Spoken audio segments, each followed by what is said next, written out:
नमस्कार. आवाज माझा वृत्तवाहिनीत आपल्या सगळ्यांचं स्वागत. वळ्याच्या काही ठळक घडामोडींकडे. येथील विकासकावर कारवाई करण्याचे एसआरए विभागानं केलं मान्य. पेट्रोल आणि डिझेल तुटवड्याच्या अफवांवर जिल्हा प्रशासनाचा मोठा निर्णय आणि निधी वाटपाच्या मुद्द्यावरून सत्ताधारी पक्षामध्ये संघर्षाची ठिणगी. 10 वर्ष रहिवाशांना हक्काची घरं आणि नियमित भाडं देण्यास असमर्थ ठरलेल्या कोपरी येथील विकासकावर कारवाई करण्याचे एसआरए विभागानं मान्य केले. आमदार संजय केळकर यांनी अधिवेशनात याबाबत प्रश्न उपस्थित केला होता. तसंच एसआरए कार्यालयावर मोर्चा नेण्याचा इशारा दिला होता. भाजपाच्या खोपट येथील कार्यालयात आयोजित जनसेवकाचा जनसंवाद या कार्यक्रमात आमदार केळकर यांनी याबाबत माध्यमांना माहिती दिली. ठाणे पूर्वेत कोपरी येथे एसआरए प्रकल्प सुरू असून गेली 10 वर्ष येथील रहिवाशांना त्यांच्या हक्काची घरं मिळालेली नाहीत. शिवाय सुमारे 5 कोटी रुपयांचं भाडंही विकासकांना थकवलंय.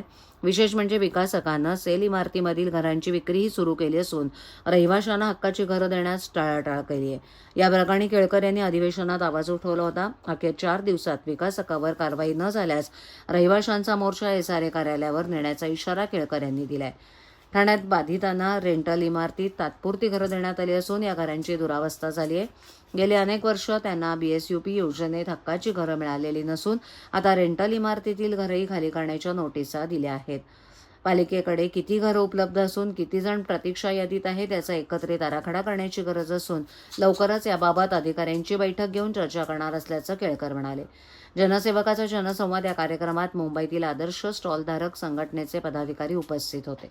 ब्रिटिशकालीन हजारो स्टॉलधारकांना फेरीवाला ठरवणारा अन्यायकारक निर्णय पालिकेनं घेतला असून हजारो कुटुंब रस्त्यावर येण्याची भीती व्यक्त होते. याबाबत आमदार केळकर यांनी सातत्यानं पालिकेशी पाठपुरावा करून अधिवेशनातही त्यांची बाजू मांडली.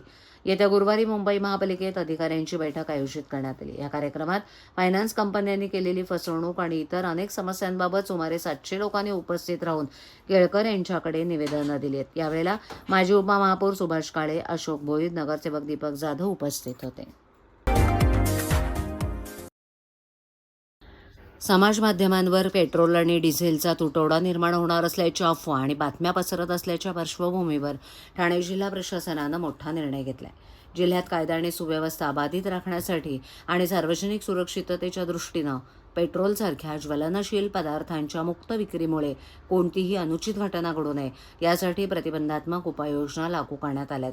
ठाण्याचे जिल्हाधिकारी डॉक्टर श्रीकृष्ण पांचाळ यांनी पेट्रोलियम नियम 2002 मधील तरतुदींनुसार जिल्ह्यातील सर्व पेट्रोल पंपांवरून खुल्या स्वरूपात इंधन विक्री करण्यास तातडीनं मनाई केली आहे. जिल्हाधिकाऱ्यांनी निर्गमित केलेल्या या आदेशानुसार आता जिल्ह्यातील सर्व पेट्रोल पंप चालकांना पेट्रोल किंवा डिझेल केवळ वाहनांच्या इंधन टाकीमध्येच वितरित करण्याचे निर्देश देण्यात आलेत. कोणत्याही परिस्थितीत ग्राहकांना प्लास्टिकच्या बाटल्या, कॅन, डबे किंवा अन्य कोणत्याही प्रकारच्या भांड्यांमध्ये सुटं पेट्रोल अथवा डिझेल विकता येणार नाही. या नियमांचं उल्लंघन करणं बेकायदेशीर असून पंपावरील सुरक्षितता जपण्यासाठी सर्व पेट्रोल पंप परिसरात सीसीटीव्ही यंत्रणा 24 तास कार्यरत ठेवणं आणि इंधन विक्रीच्या नोंदी नियमित ठेवणं आता अनिवार्य करण्यात आल्यात. या आदेशाची काटेकोर अंमलबजावणी करण्याची संपूर्ण जबाबदारी संबंधित पेट्रोल पंप मालक आणि व्यवस्थापकांची असणार आहे. हा आदेश 27 मार्चपासून प्रभावित लागू झाला असून पुढील सूचना मिळेपर्यंत तो प्रभावी राहील. या नियमांचं उल्लंघन करणाऱ्या व्यक्ती किंवा संस्थेवर पेट्रोलियम नियम 2002, भारतीय नागरिक सुरक्षा संहिता 2023 आणि आपत्ती व्यवस्था तरतुदीनुसार कठोर दंडात्मक आणि फौजदारी कारवाई केली जाईल असा इशारा प्रशासनानं दिला आहे.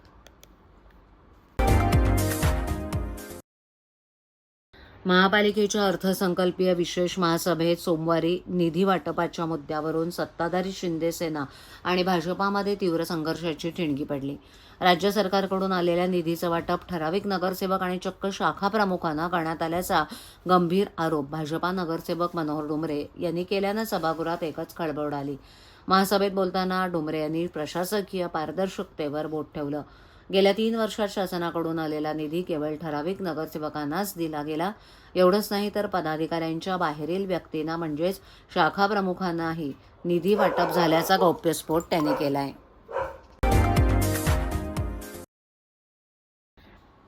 नुकत्याच रस्ते अपघातात एका 33 वर्षीय व्यक्तीचं ब्रेनडेड झाल्यानं मृत्यू झाला.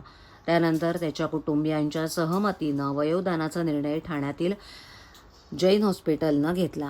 सदर व्यक्तीच्या अवयवदानानं विविध रुग्णालयातील 9 जणांना अवयवदान करून जीवनदान देण्यात महावीर जैन हॉस्पिटलला यश आल्याचं हॉस्पिटलचे डायरेक्टर डॉक्टर रणवीर कोष्टी यांनी पत्रकार परिषदेत सांगितलं. ठाण्यातील हजुरी येथील महावीर जैन हॉस्पिटलमध्ये आयोजित पत्रकार परिषदेत हॉस्पिटलचे ट्रस्टी अजय आशर, ठाणे महापालिका उपायुक्त महेश राजदेरकर आणि डॉक्टर मंडळी उपस्थित होते. 29 मार्च रोजी ठाण्यातील महावीर जैन हॉस्पिटलमध्ये एका 33 वर्षीय व्यक्तीचं रस्ते अपघातात ब्रेनडेड झाल्यानंतर नातेवाईकांना माहिती देत मृत घोषित करण्यात आलं. त्यानंतर मयत व्यक्तीच्या अवयवदानाचा निर्णय त्यांच्या नातेवाईकांच्या सहमतीनं घेण्यात आला. यामध्ये महावीर जैन हॉस्पिटलचे डॉक्टर रणवीर कोष्टी यांनी महत्त्वाची भूमिका बजावली. मुंबईतील विविध हॉस्पिटलच्या डॉक्टरांना संपर्क करून हृदय, 2 किडन्या, लिव्हर, पॅक्ट्रिया, कार्निया, बोन ब्राईस असे पार्ट डोनेट करण्यासाठी संकलित करण्यात आलं. यामध्ये लिव्हरचे 2 विभाग करण्यात आले. त्याला स्प्लिट लिव्हर असं म्हणतात. केईम आणि अपोलो हॉस्पिटल असे 2 ठिकाणी त्यांना पाठवण्यात आलं. यात विशेष म्हणजे 9 वर्षाच्या पेशंटला लिव्हर ट्रान्सप्लांट करण्यात आली आहे. हार्ट, लिव्हर आणि किडनी हे 24 तासात ग्रीन कॉरिडॉरद्वारे रवाना करण्यात आले. त्यानंतर हे सर्व अवयव 9 रुग्णांना तातडीनं प्रत्यारोपण केल्याचं त्या हॉस्पिटलकडून सांगण्यात आलं. ही सर्व प्रक्रिया 40 डॉक्टरांच्या टीमनं यशस्वीरित्या पार पाडली. ब्रेनडेडबाबत डॉक्टरांनी सांगितलं की 100% ब्रेनडेड जाहीर केल्यानंतर नातेवाईकांकडून स्वीकृती घेऊनच रुग्णाला मृत घोषित केलं जातं. त्यामध्ये शासनाकडे पूर्ण माहिती देत त्यांच्या टीमकडून तपासणी केल्यानंतरच पुढील प्रक्रिया पार पडते. सदर अवयवदान जाहीर झाल्यानंतर मुंबईतील HN Reliance hospital, Max Nanavati hospital, KEM hospital, Nanavati hospital, सह्यारा बोन बँक इथे विविध अवयव पाठवण्यात आले. अवयवदानात सर्वाधिक मागणी किडनीला ट्रान्सप्लांटला असून जवळजवळ 60 ते 70 हजार रुग्ण प्रतीक्षेत आहेत. त्यानंतर लिव्हर आणि लंग्सचे पेशंट येतात. लाखो पेशंट्स हे अवयवासाठी प्रतीक्षेत असून त्यांना वेळेत अवयव पुरवण्यासाठी डॉक्टरांची टीम तत्पर असते. महावीर जैन हॉस्पिटलचे ट्रस्टी अजय आशर यांनी हॉस्पिटलच्या उपक्रमाबाबत माहिती देताना सांगितलं की आमच्या हॉस्पिटलच्या माध्यमातून रुग्णांना अगदी अल्प दरात उपचार आणि सुविधा पुरवण्यात येते. रुग्णांच्या सेवेसाठी आमचं रुग्णालय सज्ज आहे. आमच्या डॉक्टरांच्या टीमकडून चांगलं सहकार्य मिळत आहे.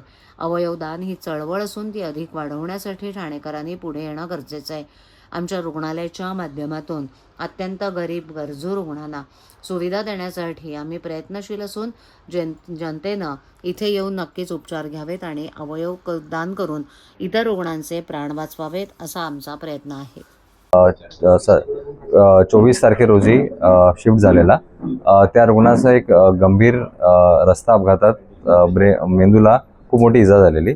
त्याची तिकडे बाहेर एक डिकम्प्रेसिव्ह क्रिनेक्टॉमी म्हणून एक सर्जरी करण्यात आली आणि इथे आल्यानंतर आम्ही जेव्हा क्लिनिकली तपास केला तर आम्हाला आढळलं की ते रुग्णाचे ब्रेनस्टेम रिफ्लेक्सेस ॲब्सेंट आहेत.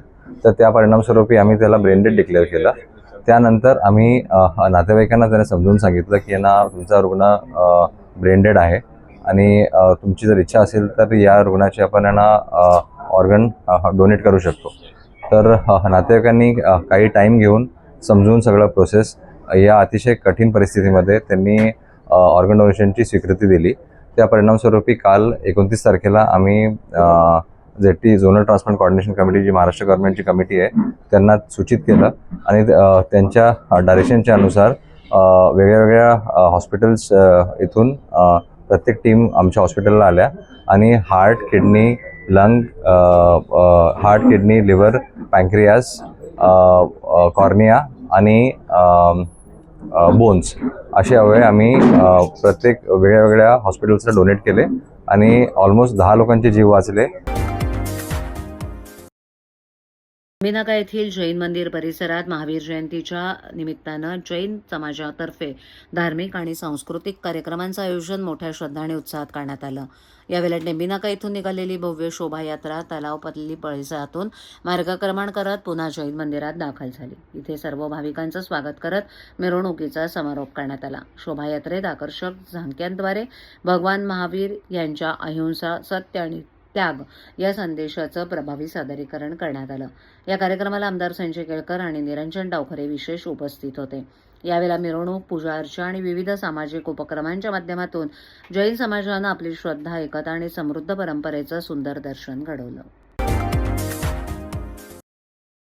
शासकीय आणि निमशासकीय कर्मचारी तसंच अधिकाऱ्यांसाठी आयोजित करण्यात आलेल्या क्रिकेट स्पर्धेला उत्स्फूर्त प्रतिसाद लाभला. या स्पर्धेत एकूण 12 संघांनी सहभाग नोंदवून मैदान गाजवलं. ठाणे सेंट्रल मैदानावर अवघ्या एका दिवसात संपूर्ण स्पर्धा यशस्वीरित्या पार पडली. सर्व संघांनी खेळाडू वृत्ती, शिस्तबद्धता आणि उत्साह यांचं उत्कृष्ट दर्शन घडवलं. प्रत्येक सामना अत्यंत रोमांचक ठरला असून खेळाडूंनी उत्कृष्ट कामगिरी सादर केली. या स्पर्धेचं विशेष वैशिष्ट्य म्हणजे शारीरिक आरोग्याबाबत जागरूकता निर्माण करणे. स्पर्धेचं नियोजन, वेळेचं व्यवस्थापन आणि एकूण आयोजन अत्यंत उत्तम पद्धतीनं करण्यात आलं होतं. आयोजकांच्या परिश्रमामुळे संपूर्ण स्पर्धा सुरळीत आणि यशस्वीरित्या पार पडली. स्पर्धेच्या अंतिम फेरीत ठाणे कॉप्स संघानं दमदार खेळ खेळत विजेतेपद पटकावलं, तर ठाणे ग्रामीण पोलीस संघानं उपविजेतेपद मिळवलं. विजेत्या आणि उपविजेत्या संघांना पारितोषिक देऊन गौरविण्यात आलं.